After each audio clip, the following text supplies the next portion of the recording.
Student activist Lin Fei Fan, one of the leaders of the Sunflower Movement, opposing a controversial cross-strait services trade pact earlier this year. Taiwan's President Ma Ying-jeou also waded in. He expressed concern about the situation and called on Beijing to listen to the voices of the people of Hong Kong. In London, several hundred people joined a rally at Trafalgar Square to denounce the Hong Kong police over the way they handled the demonstrators yesterday. In a statement, the British Foreign Office called for dialogue among the various parties involved to try to reach a consensus as Hong Kong moves towards universal suffrage.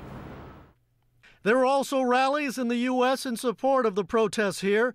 Demonstrators took to the streets in a number of cities, including New York, Chicago, and San Francisco. The U.S. State Department says in a statement that it supports Hong Kong enjoying its basic rights, such as freedom of speech and freedom of assembly. Similar rallies were held in Sydney and Toronto.